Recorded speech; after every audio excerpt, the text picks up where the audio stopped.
22 अप्रैल 2025 पहलगाम की खूबसूरत वादियों से 6 किलोमीटर ऊपर बैसारन वैली। सुबह का वक्त था और टूरिस्ट अपने परिवारों के साथ यहाँ छुट्टियां मना रहे थे। सब कुछ नॉर्मल और शांत लग रहा था, लेकिन तभी आसपास के घने जंगलों के रास्ते 3 आतंकी इस वैली में दाखिल होते हैं। उनके हाथों में M4 कार्बाइन और AK-47 जैसी हाई ग्रेड असॉल्ट राइफल्स थी। इन्होंने निहत्थे सिविलियंस को एक जगह इकट्ठा किया। सबसे पहले उनके मोबाइल फोन छीन लिए ताकि कोई भी पुलिस या आर्मी को अलर्ट न कर सके। इसके बाद पुरुषों को महिलाओं से अलग कर दिया गया। उन्हें लाइन में खड़ा किया गया और एक एक करके उनके ID कार्ड चेक करके उनका धर्म पूछा गया। लेकिन आतंकियों को सिर्फ इन ID कार्ड्स पर भरोसा नहीं था, इसीलिए उसे क्रॉस वेरीफाई करने के लिए उन्होंने लोगों से कलमा पढ़ने को कहा। और जो कलमा नहीं पढ़ पाए उन्हें बिना किसी रहम के, बिना किसी झिझक के उनके ही बेबस परिवारों के सामने गोलियों से भून दिया गया। हमले के वक्त इन आतंकियों के कैप्स पर GoPro कैमरे लगे थे। वो सिर्फ मार नहीं रहे थे बल्कि इस पूरे नरसंहार का वीडियो रिकॉर्ड कर रहे थे। चंद मिनटों के अंदर 26 बेगुनाह लोगों की जान चली गई। पूरी घाटी में मातम था। पूरा देश गुस्से की आग में जल रहा था।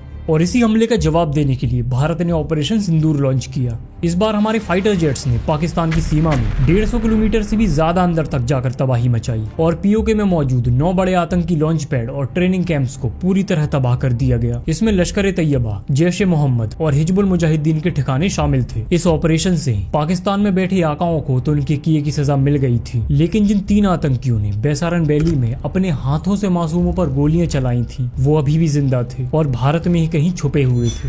दरअसल 22 अप्रैल के इस खौफनाक हमले को अंजाम देने के बाद ये तीनों आतंकी बैसारन वैली से दाचीग्राम नेशनल पार्क के जंगलों की तरफ भाग निकले थे। ये जंगल इतने घने हैं कि वहाँ सूरज की रोशनी भी मुश्किल से पहुँच पाती है। ऊंचे देवदार के पेड़ों की वजह से ये पूरा जंगल ऊपर से इस तरह ढका रहता है कि आसमान से नीचे जमीन पर कुछ भी देख पाना लगभग नामुमकिन हो जाता है। इन आतंकियों के पास अब इन खामोश और अंधेरे जंगलों का एक ऐसा नेचुरल प्रोटेक्शन था जिसे भेद पाना आसान नहीं होने वाला था।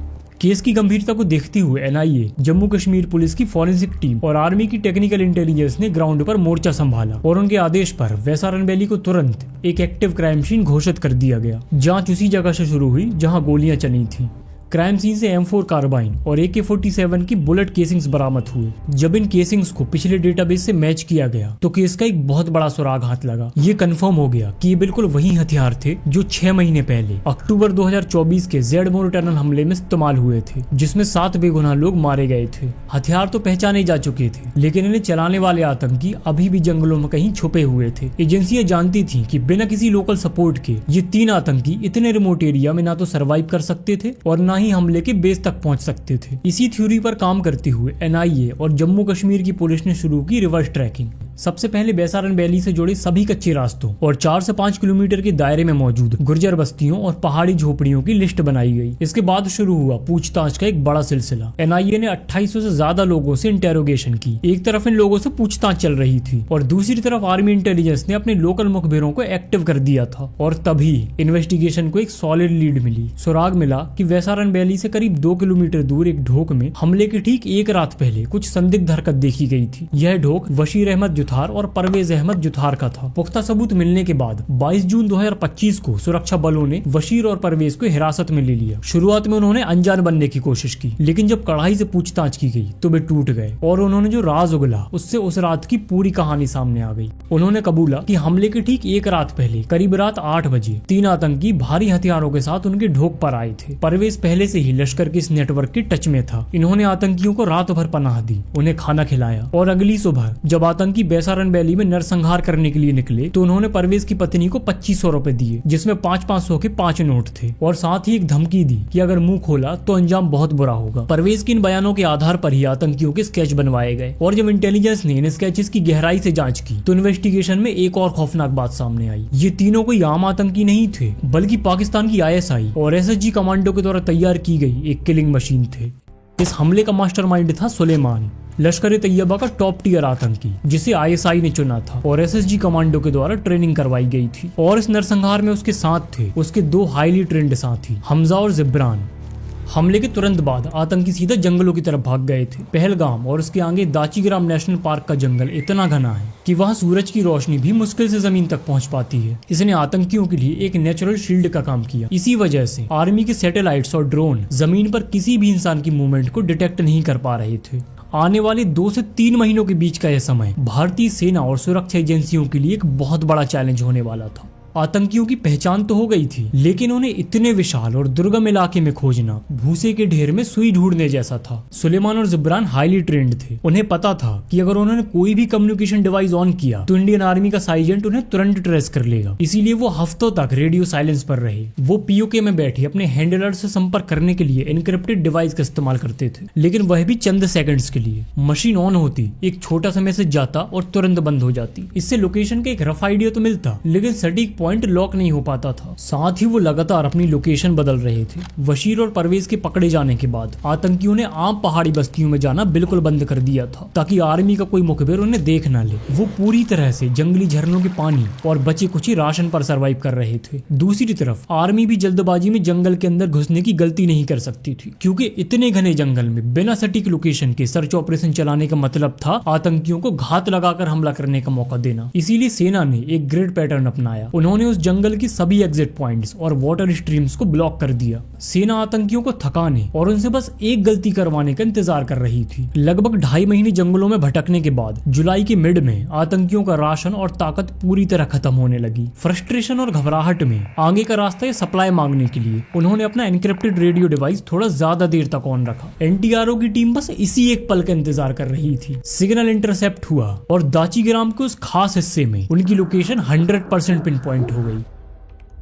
इन आतंकियों की सटीक लोकेशन श्रीनगर के बाहरी इलाके में मौजूद दाचीग्राम नेशनल पार्क और लिडवास के घने जंगलों में डिटेक्ट हुई थी। इन आतंकियों ने छुपने के लिए जो लोकेशन चुनी थी, वहां से उन्हें हाइट का एडवांटेज था। आतंकी नीचे दूर से ही सब कुछ साफ देख सकते थे। अगर आर्मी दिन में ऑपरेशन लॉन्च करती तो ऊपर बैठे आतंकियों के लिए हमारे जवान बहुत ईजी टारगेट बन जाते और इससे हमारी फोर्सेस को भारी नुकसान हो सकता था। इसीलिए हमले के लिए रात का वक्त चुना गया, लेकिन ये आम इन्फेंट्री के लिए बहुत मुश्किल था। इसीलिए इस काम के लिए 4 पैरा एसएफ को चुना गया, जिनकी सबसे बड़ी एक्सपर्टीज ही कश्मीर के पहाड़ों और जंगलों में लड़ना है। जिस इलाके में ये आतंकी छुपे थे, यानी दाचीग्राम और उसके आसपास का पहाड़ी इलाका, वह जबरबान रेंज का हिस्सा है और इस पूरी रेंज की सबसे ऊंची चोटी का नाम महादेव पीक है। क्योंकि सेना का ये पूरा हंट और घेराबंदी इसी महादेव चोटी के आसपास चल रही थी, इसीलिए इसका नाम रखा गया ऑपरेशन महादेव।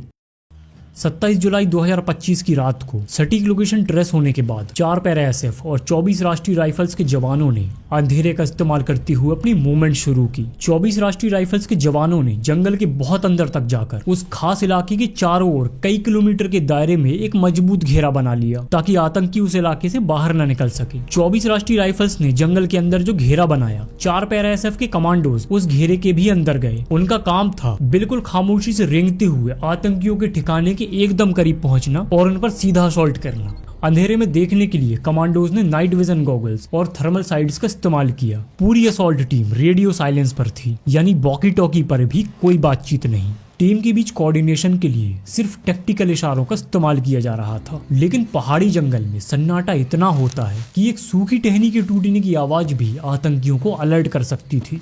इसीलिए भारी हथियारों और बुलेट प्रूफ गियर साथ होने के बावजूद कमांडोज ने हर एक कदम बहुत ही सधे हुए तरीके से जमीन पर रखा। अब कमांडोज आतंकियों के ठिकाने के बहुत करीब पहुंच रहे थे। इसके बाद एक ड्रोन उड़ाया गया, जिस पर थर्मल कैमरे लगे थे जो इंसान के शरीर की गर्मी पकड़ते हैं। जंगल की ठंडी रात में चट्टानों और पेड़ों के पीछे छुपे इन आतंकियों के शरीर की गर्मी थर्मल स्क्रीन पर एकदम अलग चमक रही थी। इसी से उनकी सटीक लोकेशन एक्सपोज हो गई। जवान बिना कोई आहट किए रेंगते हुए उस ठिकाने के इतने करीब पहुंच गए जहां से आतंकी साफ साफ उनकी नजरों में आ रहे थे। लेकिन सुलेमान और जिब्रान कोई मामूली आतंकी नहीं थे। उन्हें एसएसजी लेवल की ट्रेनिंग मिली हुई थी, इसीलिए उनके सेंस बहुत तेज थे। जब कमांडोज बिल्कुल आखिरी घेरा कस रहे थे तो रात के उस सन्नाटे में शायद किसी सूखे पत्ते की दबने की हल्की सी आवाज या घेरे की कोई मामूली सी खटक ने उन्हें अलर्ट कर दिया। इसी बौखलाहट में बिना कोई टारगेट साफ देखे मास्टरमाइंड सुलेमान ने अपनी M4 कार्बाइन उठाई और उस दिशा में अंधाधुंध फायरिंग शुरू कर दी जहां से उसे आहट महसूस हुई थी। सुलेमान का मकसद था कि अंधाधुंध गोलियां चलाकर वो जवानों को पीछे ढकेल दे और भागने का रास्ता बना ले,